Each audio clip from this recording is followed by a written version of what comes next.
Yes, good morning. Good morning, welcome all of you. Okay, so yeah, there was a network issue, and that's why it get delayed. No problem. We will start afresh. Okay, chalo. So, folks, as you are aware that we have already conducted two sessions, and this will be.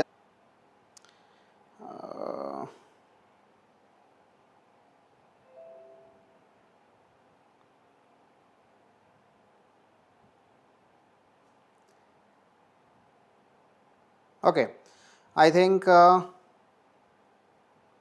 am audible now. Yes. Okay, please just share your thoughts in my chat box and we can move ahead. Okay, no problem. Yes. Good morning, Sheetal. Good morning. Okay, chalo. So, in our last session, means the second session, we have discussed that how the European society started to change. The traditional society, that is the medieval age, that is the dark age, was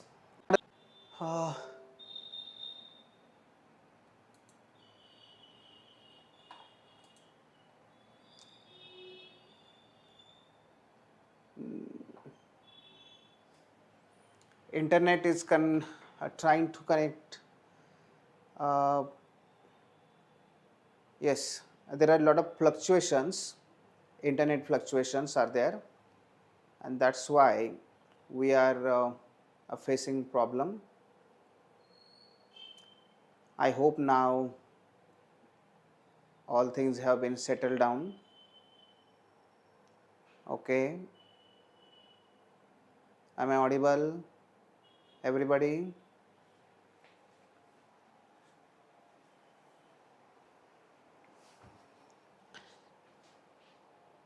Okay, okay, okay, thank you, thank you. So, so again we will just like internet try to reconnect every time, we have to also try to reconnect our thoughts where we were there, where we left off and where we have to start again, refresh, no problem. Chalo, so modernity. So the topic is a social change which happens in the Europe, and because of all those social changes, how the process of modernization started in Europe and then how that led to the emergence of sociology. Okay, so those aspects we are going to discuss here. We have already discussed that how the sociology was always considered as the child of age of revolution, and this age of revolution started with the Renaissance. Okay, and all these events, historical events, though they are the historical events, but their significance for us is very different. Just I told you yesterday that the historical events, their historical significance does not matter for us, okay, that much. What matter for us that how those historical events lead or led a social change, how the society changed, how the society got impacted, how the society got transformed, and that is the real issue for us. Okay, so we have started here the topic of Renaissance.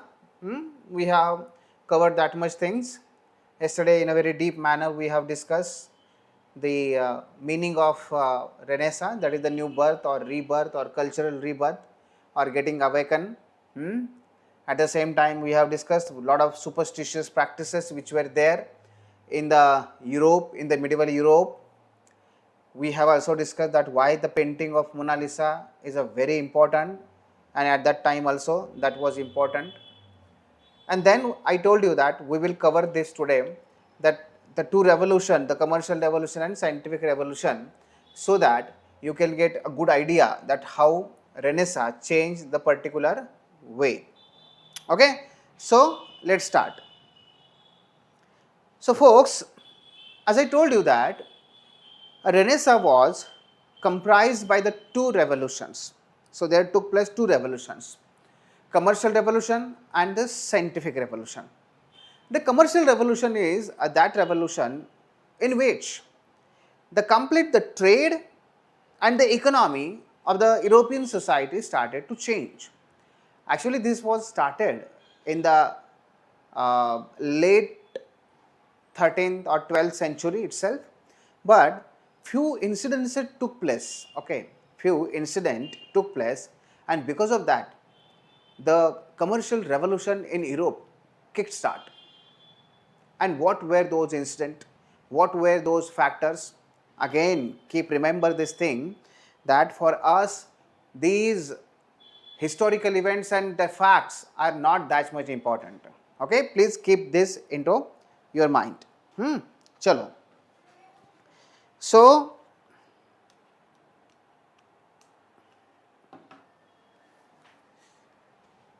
the commercial revolution, the nature of commercial revolution means what? How commercial revolution started.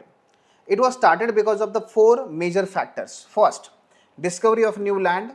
Second, discovery of new sea routes. Third, entry of new commodities into the trade.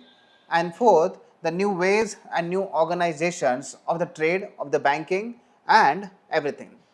For example, here is one good a portrait, or what we have the painting we can say. This painting denotes what? This painting is about the Columbus. This painting is about the Columbus. Actually, why? The Portuguese queen and Portuguese king, they invested, they took risk, and why they invested lot of money to send Columbus to find out the sea route of the India or the Asia. What happened? Few years back, before the 14th century, okay, few years back, there started a war between the Arab and the European people. You know very well the Crusades were always there. And in this war, the Arab were defeated. Okay, Arab defeated the European Empire, Roman Empire particularly, the remnants of Roman Empire, Eastern Roman Empire. And then there, in this Battle of Constantinople, Ottoman Empire came out of as a victorious. And then Ottoman Empire, it established its sovereignty, it established its empire across the Arabian plateau, across the Arabian plateau, from Turkestan, okay, Turkey, to the up to the Afghanistan, and that severely affected the trade which used to be happen through the Silk Route, Now this Silk Route, maybe you are aware about that. That was the major trade route at that time, and whatever the cotton, whatever the wool, then silk and other luxurious items used to trade through this Silk Route, and which was used to be this Silk Route used to start from the China and it get ended in the Europe. But as Ottoman Empire, it established its sovereignty and it established its empire and mighty, okay, the power. The trade which happens used to be happen through the Silk Route completely destabilized or stopped. One of the major reason was there, it was not about the security, it was about the particularly the taxes. The same issue which we have discussed yesterday, the taxes, okay. The Ottoman Empire imposed heavy taxes, and that made this route unprofitable for the tradesman. Now, all these European people forced to find out new route, and the only possibility was a sea route. But how to go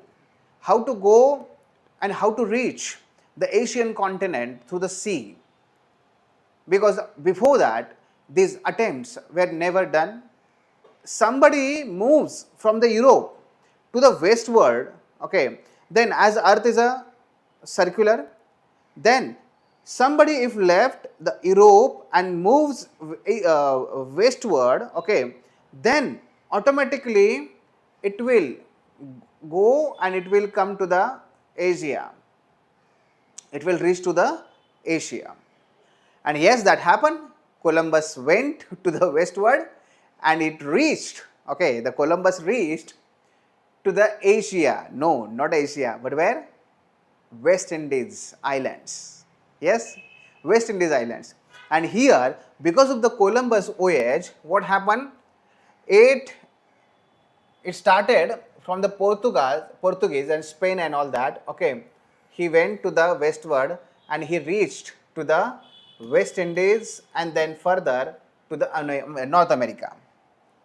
Okay, and this was not the objective of this voyage, but still it was very profitable as they found a new whole continent, a virgin continent. Indigenous people were there, but there's the whole world, whole continent was full of the resources, human resources as well as all other natural resources. And then Columbus came back to the Europe, okay, and thus the colonies, now the profitable colonies started to establish in the America by the European people. But the real motive was still there. The motive, objective was not there, was not fulfilled there, and that was how to reach to the Asia. Okay, and after that, then Vasco da Gama in 1498, Vasco da Gama left European continent and it just went to the, okay, African Cape of Good Hope, and then he just left the Cape of Good Hope with the Good Hope, and then he reached finally to the India, that is the Asia. Okay, so घुमा फिरा कर वही वो आ गया, but he finally found a sea route to reach the Asia. And thus what happened? Because of this new sea route, the people here, the traders and the European, basically the traders, okay, they started to get a new ray of hope. And what was that? By bypassing Ottoman Empire, now they can trade. They can trade with the Asia, they can reinstate their trade with Asia. Why the trade with Asia was so much important? Why the trade with Asia was so much important? Again, for the spices, basically. For the spices, black pepper. Let me tell you an anecdote from the Vasco da Gama, that Vasco da Gama, when he reached to the Calicut, okay, in India, at that time he found that everywhere there is a black pepper, and whatever he was carrying, gold or money or everything, whatever, he just exchanged it just for the few sacks of black paper. He sold everything just for the few sacks of black paper. And when he came back to the Portugal, at that time, when he sold all those few sacks of black paper, he found a new pot of gold. Pot of gold means he earned 10x whatever he sold at the port of Calicut. Here, when he came back to the Portugal and he then sold the black paper, he earned 10x. It was a so much profitable business. It was a so much profitable trade. It was risky, but it was profitable. But again, I just told you yesterday that when the traders, they trade, they does not carry only the goods and services, but they also carry values. They also carry their own experiences, whatever they are getting, whatever they have got when they reached at some new country. So when Vasco da Gama came here, and with the Vasco da Gama, all other sailors they came here in India, they found a very complete new society here. A very complete new society. And not only the India, but when they trying to came to the India, they stopped at various ports of the Africa. And in this Africa also, they came into the contact with the new ideas, new lifestyles, new God, new ways of life. And because of that, all these sailors, when they came back to the Portugal, they were enriched with the experience and they shared those experiences with the other fellow European people. And they started debate. They started to discuss. Getting my point? They started to discuss, yes, is it really? These people don't believe in the Jesus Christ? Yes, no. They have a very different God. Their lifestyle is very different. Their value system is very different than the European people. Oh my God. And still they are alive. Yes. But what about the Pope? Pope said us yesterday, not yesterday, means Pope said us now that this is the only truth. But how these people are surviving, and not only surviving, they are flourished. Because during the medieval time, more than 25% of GDP was there into the India. So the people started to think how this is possible. And that also led to the ignition. Okay, ignition into these people, into these minds of these people. And that is the real importance of this particular commercial revolution. Because of the commercial revolution, the contact with the other world, the contact with the other society, it started. And that's why, because of this contact, the exchange of ideas, exchange of culture, exchange of experiences, exchange of new things, that also started. That was the most important thing. First. Second thing, what happened because of this? Because of this trade, new commodities entered into the market. New commodities entered into the market. Okay, and this was the one image, or particularly painting, okay, which was painted by someone during the medieval time, and this denotes that how the cultures are different across the continent. When we goes, okay, around the Africa and to the Asia, then how the people are different, how the cultures are different, how their gods are different, their value system are different. Okay, so everything here the painter has depicted, and this shows the variety of knowledge, variety of ideas, variety of societies, which was denied by the Pope. And that's the because of this, okay, because of these all experiences, that created a challenge to the authority of the Pope. The belief started to shatter. Okay, the belief started to shatter that no, Pope is not the ultimate truth, Bible is not the ultimate truth, the truth is lying somewhere. That is the point, and that is the impact. So here, what happened here? The new commodities, see, from the India and from the Indonesia, the spices,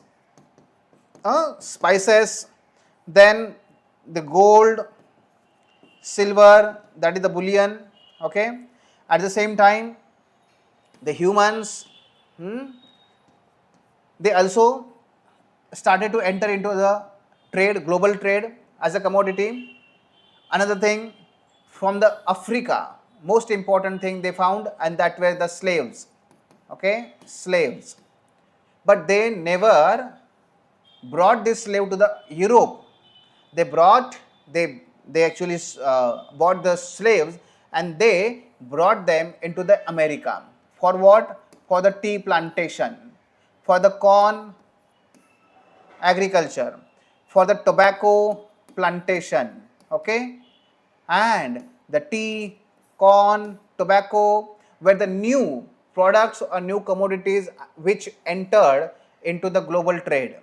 And all these tea, corn, tobacco, spices, gold, silver, and human slaves were the new entries into the global trade, and which was very profitable for these European people. They took risk and they started to reap the benefit. And because of this, what happened here? The most important thing, the second is the impact. Impact is a very important, and that was what? Here in the Europe, most of the people, the traders, were, first of all, they came from the Portugal, but most of the traders, they settled down here in the Venice, Italy. The Venice became, port cities became in Europe, okay, became much more important. And these people now started to get lot many profit. And what happened because of this profit?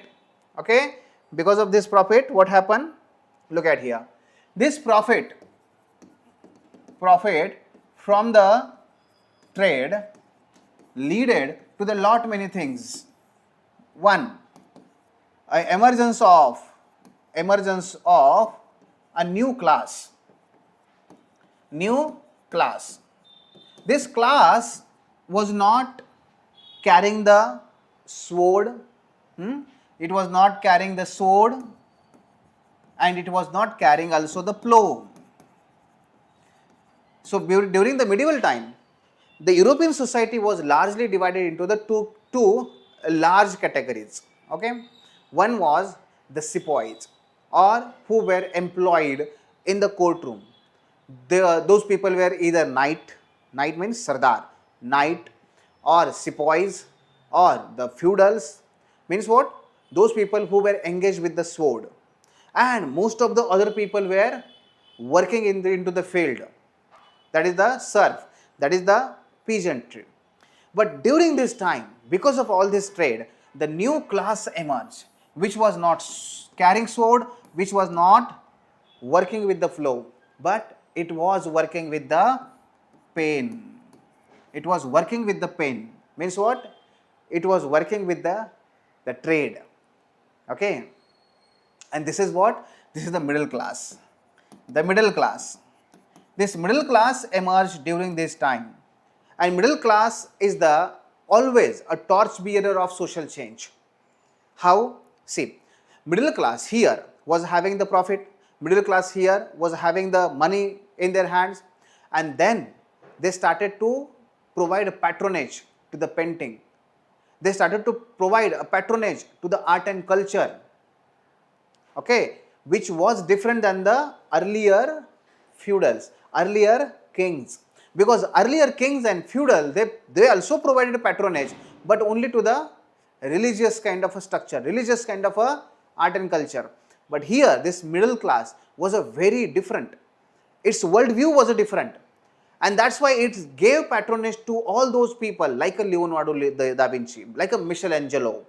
Okay, and when these people, they found a new patronage in the form of these new big traders and big merchants and all that. Okay, though they were having the money, but they were not having that kind of prestige like a feudal and all those people, and that's why we have considered them as a middle class. At the same time, this middle class emerged here. I will give you the nature of this middle class. Second,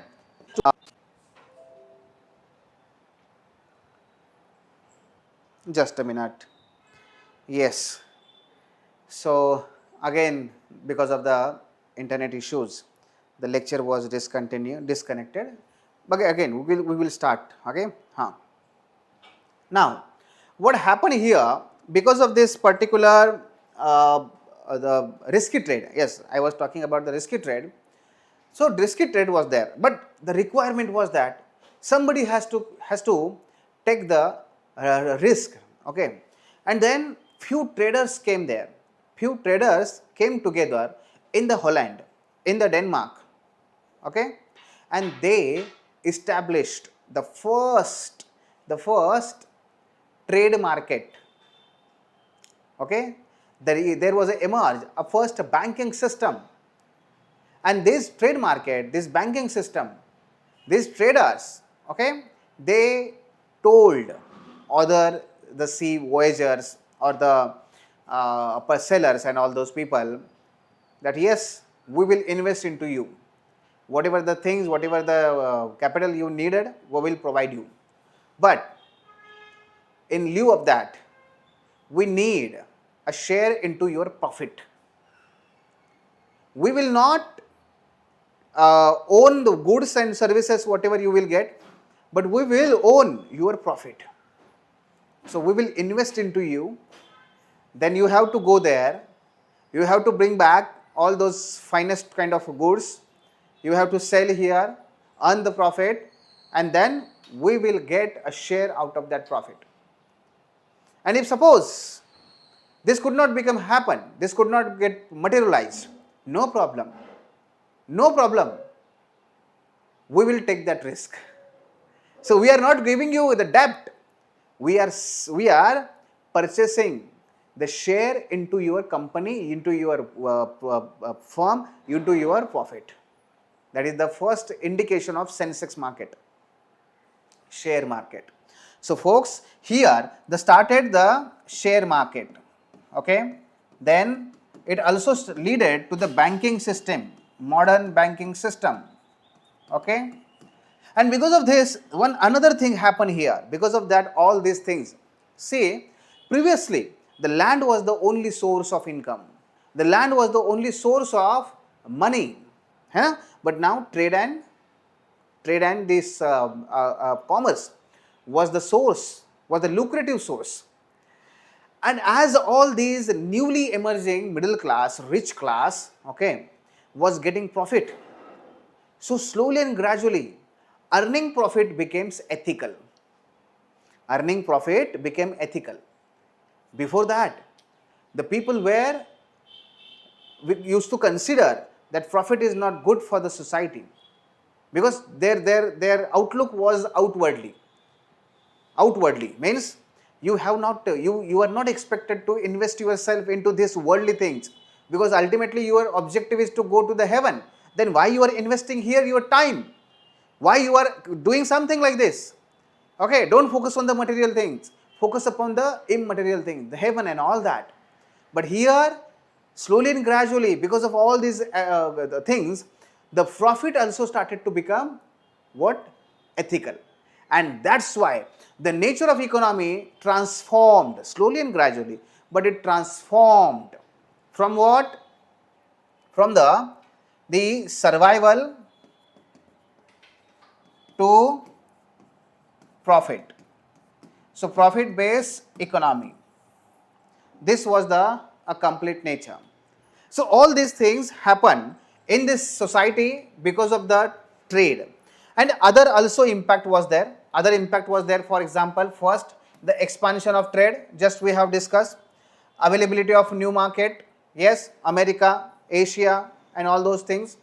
Then subsistence based market economy transform into the profit based economy. Exchange of new ideas and cultural values, and at the same time the erosion of the powers of church. I told you that people started to think, people started to get doubt, people started to get everything, and they started to ask questions, whatever has been preached by the Pope, and this led to the erosion of powers of the church, erosion of the powers of the church. Okay, so until this, all clear? Any question?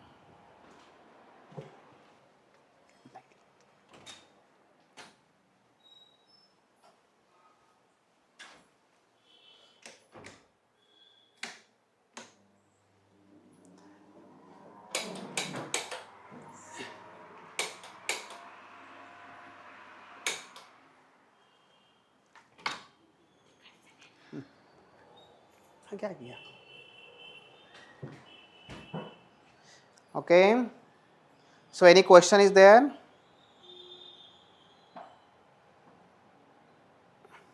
Okay, no problem. All clear? Okay, so now we will move forward to the second half of the commercial of the particular Renaissance. So the commercial revolution was the first part. The scientific revolution was the major impacted a lot over the society. And the commercial revolution, actually that commercial revolution gave impetus to the scientific revolution. Okay, gave more impetus to the scientific revolution. For example, how that happened? As the new middle class emerged here, and this new middle class was having a lot of capital and all that, and that capital they invested heavily into the educational institutions.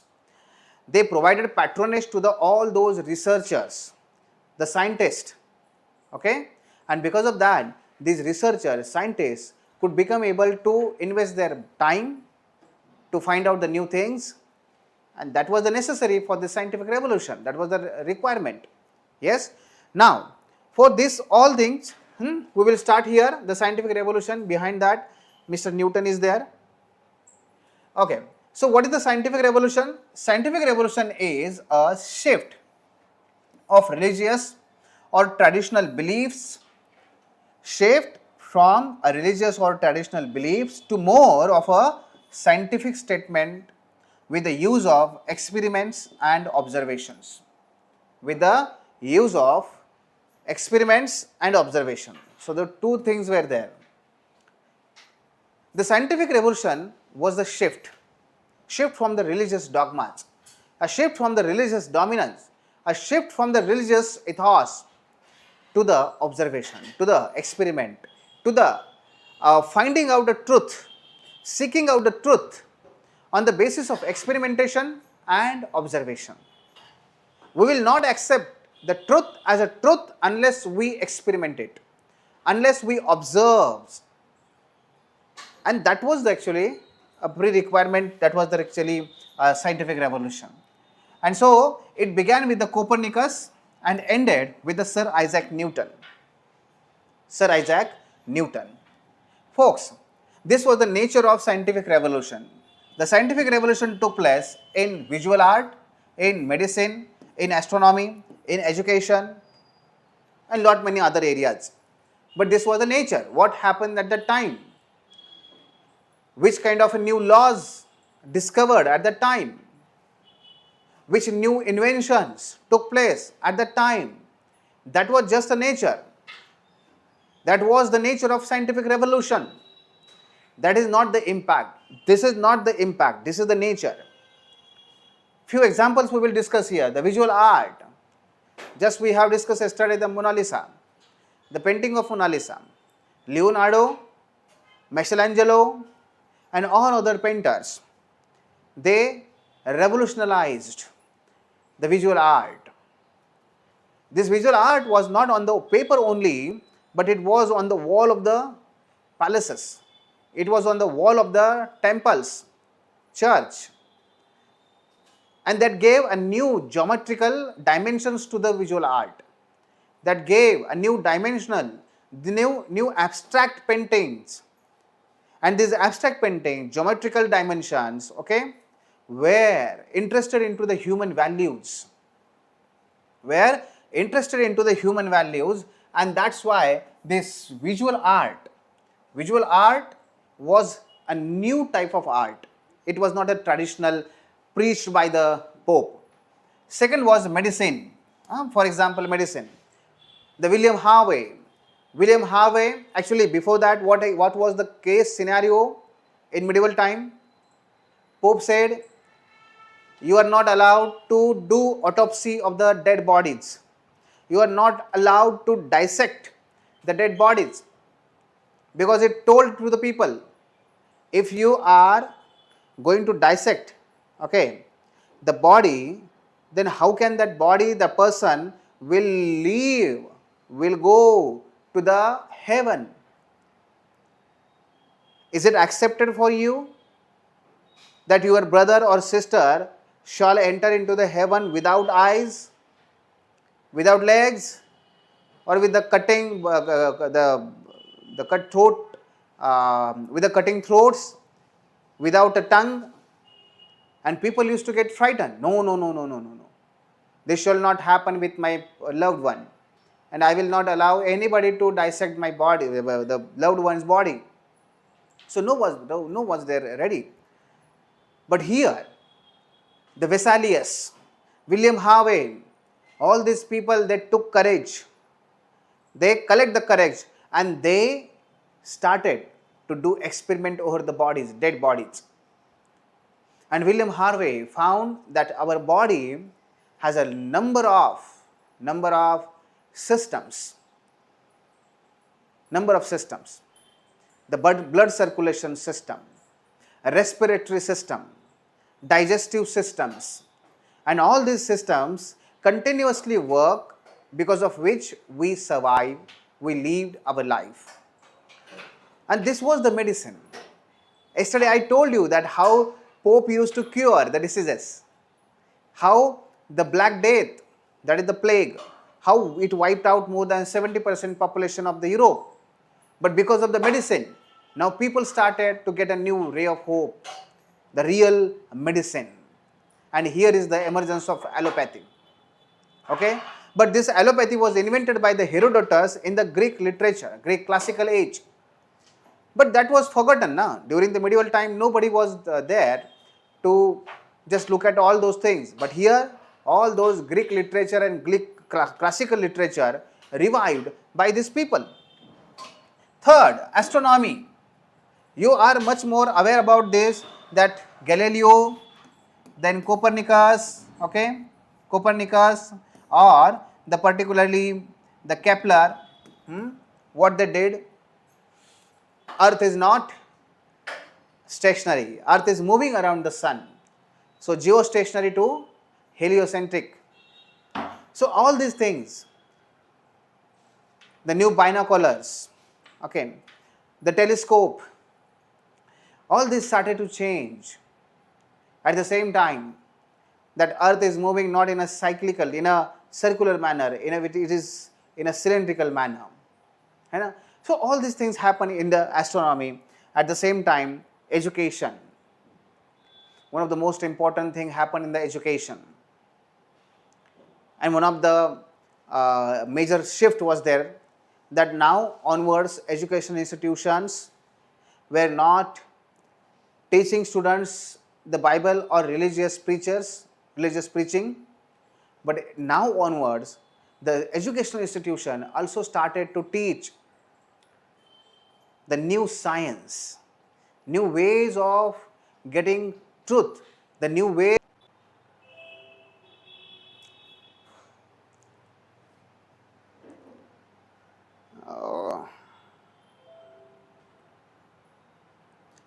There is a problem with the internet because of the heavy rain and all that. So please bear with us. Okay, chalo. So this was the case. Now in the education, let me tell you one good example of this. In the education, what happened? Because the nature of education started to change. Previously, education was the privilege of first estate and second estate, means only the upper class. But now, education started to democratize. More and more people started to get literate. But still, the major problem was what? There are few people who are intellectual, they are putting forward their views, but those views are not getting spreaded across the common people. Why? Because there were no ways of communication, cost-effective ways of communication. And then happened a very important landmark event in the history of Europe, in the history of world society, and that was invention of printing press. Gutenberg. What happened because of the invention of the printing press? Previously, people used to write down, okay, each and every book, and because of that, the cost, the time was required in a number of ways, in a number of multiples, and because of that, the cost of any book was far more away or far more higher, and because of that the common people were not able at that time to just buy the books and read it. But because of the printing press, what happened? The cost of publishing book reduced dramatically. The distribution became possible, and with the fraction of cost, now the people started to publish their books, and as the cost reduced tremendously, books started to get spread. People started to read. People started to read newspaper. People started to read books. And because of that, what happened? Let me tell you one example. Okay, that now retired IS officer, Mr. Shikhar Gaikwad sir, who is a very renowned personality in Maharashtra. Once he shared one anecdote from his administrative career, and he said that he wrote one book about the land laws, and into that book he simplified all those very complex bylaws, so that the common peasant, common peasantry, common farmers, they can read it, they can get aware, they can get acquainted with the real knowledge. Okay, and he also published it when he published it in a very cost effective manner, just around 20-30 rupees was the price, and his main objective was to just create awareness, empower the peasantry and farmers, and his objective became successful. Within few days the first print got out of the market, out of the stock. Then later on the publisher again published second print, it went also out of stock in a very few days. The response and feedback was so positive that he thought, yes, my objective is now going to be fulfilled. And that was the thing. Yes. One day when he was the collector at district magistrate at the Sangli district, at the time just all the talati is a very lowermost post of the revenue department in Maharashtra, and these talati were the revenue officials in the villages, and he was conducting a one meeting with all the talatis who came from the various villages of Sangli district. And then just after the meeting, the discussion about the book started. Talatis also said that, yes sir, the book is very a good one, you have written it in a very lucid language and people are getting benefit and all that, and we would encourage you to write more number of books like this. Okay. And so he said, yes, thank you so much for your feedback and all that, and I will try my best to write again new books and all that. Meeting got concluded, and after that there was just a tea and snacks program, and there one talati came towards the Shekhar sir, and he shared that, sir, first of all, very congratulations to you because of the book and all the success, but let me tell you that, have you identified that who is the real beneficiary of your book? He said, yes, obviously it is the farmers, I have written it for the farmers, you know. And he said, yes, you have written the book for the farmers, but the real beneficiaries are not the farmers, the real beneficiary are the talatis. He said, how? No, what happened actually, you wrote the book for the peasantry, you wrote book for the farmers, you know. Yes, why? To make them empowered. But you know, all the print copies have been sold out, now book is still out of stock. He said, yes, everything I know.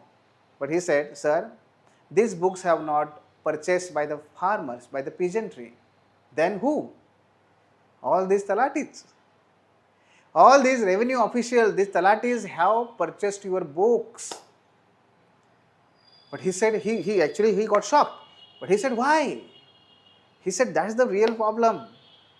That if the peasantry or farmers would purchase your book, definitely they will get knowledge, they will become enlightened, and they will start to ask the question to all these talatis, and their revenue officials.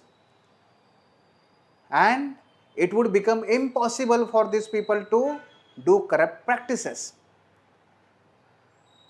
So corruption and corruptive practices would have completely stopped.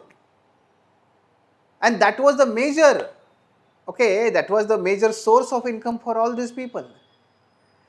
And that's why, to stop peasantry and farmers getting enlightened and getting empowered, all these talatis collectively they purchased all the copies of your book. Now, folks, friends, just think about this anecdote, just think about this thing, that how the established machineries, how the established privileged people, they get frightened with just one simple book, and how they react towards it. And then think about this, whatever the thinkers you know and we are going to discuss in the Enlightenment era. For example, the John Locke, Hobbes, Rousseau, Voltaire, even the views of Descartes, all these people became able to reach out to the people, spread their ideas among the people because of this printing press. And because of this, the further next revolution of Enlightenment ideas became possible. Even because of the printing press, the Reformation era started in the 16th century. This was the ultimate impact of technology, that how technology changes the society. Are you getting my point? So this was the nature of scientific revolution. Now come to the last part, that how it impacted over the society. The scientific revolution. First, rationalism. Because of the scientific revolution, Newton and all those thinkers, they developed new scientific methodology.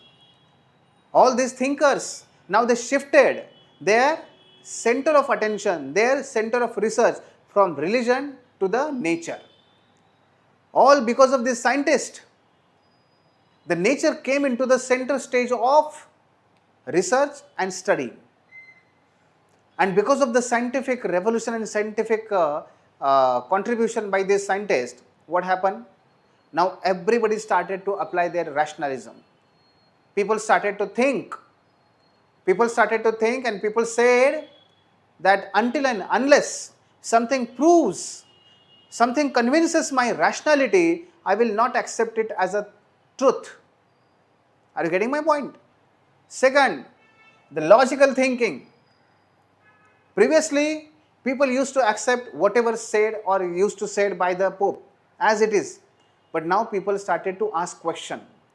People started to apply their own logic. Is this possible? Is this really possible? What if? What not? These questions led to the logic, development of logic, asking questions, slicing the thing from every side and trying to uncover the truth behind it, truth at the center. Empiricism. Unless and until I experience something through my bodily organs and through my senses, 5 senses, I will not accept it as a truth. The spread of scientific outlook. People started to believe nothing happened in the world without the causes. If there is an impact, there is a cause. And we have to find out the cause. If we are ill, if we are not feeling well, might be there is a cause. Might be there is a bacterium, might be there is a one virus. Something is there. It is not because of the sin. It is not because of the deeds. Scientific temperament. Okay. Next, emergence of natural sciences. Because the nature came into the center of research, here first of all the natural sciences emerged. Physics, physical things, biology, living beings, chemistry, the chemical reactions and all that. So physics, chemistry and biology emerged during this time because of the scientific revolution. Because of this scientific revolution and commercial revolution, okay, both of them, now both of the revolutions, they brought human at the center of discussion also. Humanism started here. Humanism and individualism. So because of the commercial revolution and scientific revolution, now it emphasized the worth, potential and dignity of an individual. Previously, no value was to the individual. Value was lying with the God, lying with the Pope, lying with the feudal, lying with the son of the God, king. There was no value to the mortal lives, that is the common people. But here, the painting of Mona Lisa, okay, the research about the human being, writing about the human being, common people, it brought individualism, it brought humanism at the center of the research, at the center of thinking. Here, first of all, people started about the rights of the people. First of all, just a beginning. So individualism and humanism started. A secularism, okay, and the study of society. Though the complete, as a coin, means as a term, the secularism was not coined during this time, but this was the beginning. This was the beginning where people started to think that, see, Pope should not interfere into the trade, means economy. Pope should not interfere into the education, what people are learning and what not. Means what? Slowly and gradually they started to ask the question that, Pope, you should remain out of the education, you should remain out of the economy, you should more concentrate upon your religious things. And this was the beginning of the bifurcation or separation of the religion from the other institution of the society, and that was the beginning of separation. That was the beginning of this secularism. Okay, this was the thing. Then rediscovery of classical thought. I told you just, the allopathy was discovered or started by the Herodotus during the classical age of Greek. But here now scientists, they invested a lot of time and lot of money to further improve the allopathy. But their roots were there into the classical age. So for example, just I gave you the example one, but with this, okay, which brought forth a wealth of knowledge on various subjects like philosophy, politics, social organization. Aristotle, Socrates, Plato, Herodotus, Epictetus, all these thinkers, the Greek classical thinkers, started to become much more important nowadays. Art and observation, the masterpieces that depicted human form and social conditions, social interactions. Just we have discussed about the Leonardo and all those. Yes. At the same time, urbanization and social change. I told you that the port cities particularly started to transform. The earlier cities were only the cities of political in nature. For example, someone is a capital, someone is the manor of feudal. Okay, that was the situation earlier. But now the cities emerged because of the trade, because of the economy, and the whole nature of the cities in this era was different than the medieval era. And these new cities were more open to the cultural, intellectual exchange. These cities were more open to the accommodation of people, and that's why people from the other areas, they started to migrate towards these cities, and that gave new culture, emergence of new culture that was a cosmopolitan in nature. So social nature also started to change, urban cities and social change. And folks, thus it led to the what? Thus it led to the new era, that was led to the new beginning of the Reformation. Reformation. Here, because of all this scientific revolution and commercial revolution, what happened?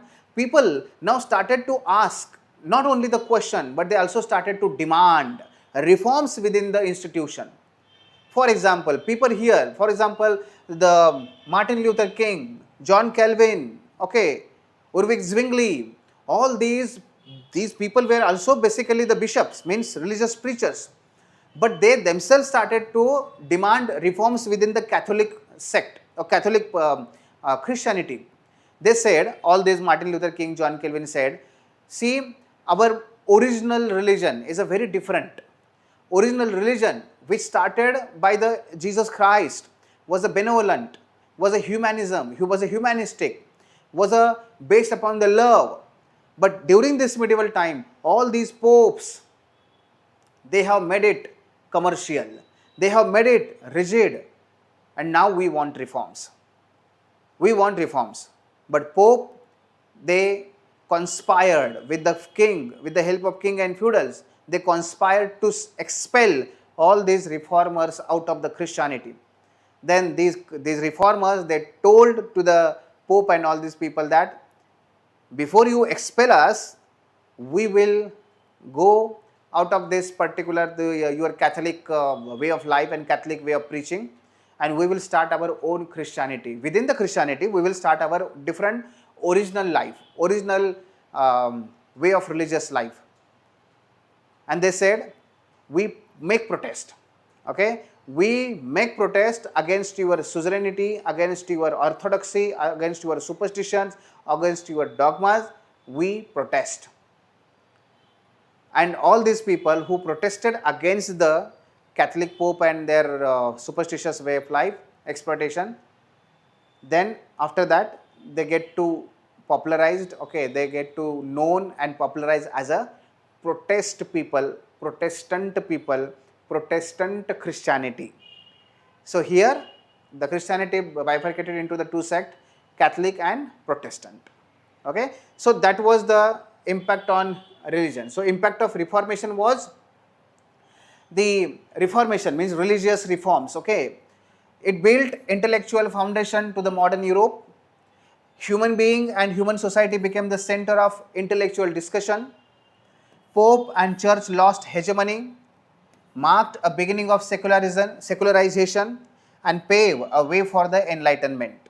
So folks, all these things were there.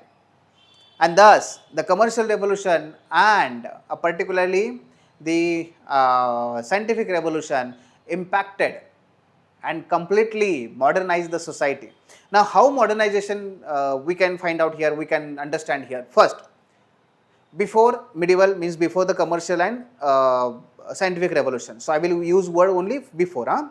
So, before commercial and scientific revolution was what was there? Superstition. Now, today's what? Scientific temperament. Before local trade, now global trade. Before only upper class and lower class, now middle class. Before there were no, the education institutions were heavily influenced by the religion, now the scientific education. Before people were illiterate, now people are literate. Before people used to accept everything as it is, now people started to understand whatever by using their applying their own rationality and logical thinking. Before the society was only the rural one, but now the society became urban also. Before the only survival economy was there, but now the society started to become a profit-based economy and started to consider profit as an ethical one. Before the society was a completely unequal, but now society was open so that people who can come from the villages and just earn the good amount of money in the urban areas. So folks, whatever there was before, it started to fade away, and now new society started to emerge. That is what? That is the new thing, that is the modern thing, that is the modernization. Getting my point? Okay, I hope all things are now cleared. So folks, the question what is there? The question is, discuss the role of Renaissance into the modernization of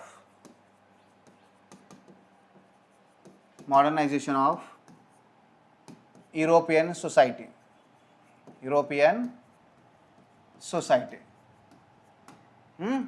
Now what you have to do here? First, you have to write down the intro.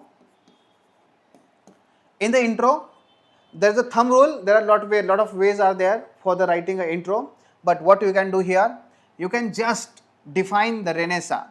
See, always try to find out the main theme of this particular question, and the main theme is here. The question is about the Renaissance and about the modernization. So you can define either Renaissance or modernization, because both are important. If suppose there is a question, discuss the impact of Renaissance over the society. Now here only Renaissance is important, because the next one is what? Impact over the society. So Renaissance is important. So you can, in that question you can define the Renaissance, but here you have a freedom to either define Renaissance or either define modernization. But here simple one, you can define here Renaissance. Okay, Renaissance. Now then connect this particular Renaissance with the main body. Main body is what? The main demand of the question is that how the Renaissance played a role into the modernization of society. That is the main body. That is the main demand of the question. So you have to connect intro with the main body. with either one para or with the one diagram. For example, here we will draw the diagram. Here, just for example, with this diagram, we will clear that we know about the Renaissance, the commercial revolution, and the scientific revolution. And here we will draw a box around it. Okay, so Renaissance will be there, then one diagram, and then you can write down the main body.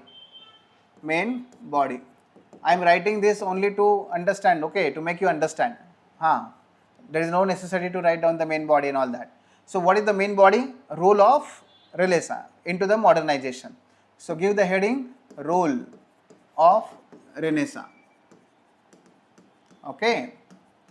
Now, as revolution took place during the Renaissance, and because of that society got modernized, but it is not expected from you to write down how commercial revolution impacted, how scientific revolution impacted. No. Okay, you have to just write down the points in a logical manner, in a flow manner. Okay, and you can do one thing here, that you can write about first 4 points, that how commercial revolution changed the society, and next 4 from the scientific revolution, how it changed to the society. Okay, I am just write down here because for your better understanding. In exam, you have to just write down the points, first 4 points of the commercial revolution, first 4 points of the scientific revolution, and then in the end you have to conclude your answer with the conclusion, in which you shall mention the modernization process, okay, and you shall just sum up with the one quotation or with the one commentary. For example, that the Renaissance gave a fillip. Renaissance was the dawn of. Renaissance gave a fillip, or a Renaissance was the starting point of the modernization which transformed the European society further. Renaissance was the beginning of that age of revolution which further transformed the whole European society, which was the modern society. So thus you can conclude it with the example also. Okay. So folks, this was the particularly Renaissance and all those things. Many students are inquiring about the features of batch and all that. So those students who want to know more about the features of batch and all that, just ping a message. Just you can send one message on our WhatsApp, official WhatsApp number, and I will just send you the brochure, okay, of all these features and all that. So demo sessions now we have concluded here today. Now next week only those students who have confirmed their admissions, okay, can get a link particularly, or can join offline also. Okay, so hurry up and ensure your seat before seats go out of the availability. So whatever the necessary inquiries and necessary things you need, just call on phone numbers, on official phone numbers, and we will try to help you. Okay, so the things are very simple, just we have to take one initiative. We are always there for you. Okay, thank you, all the best. Let's meet next week. Thank you.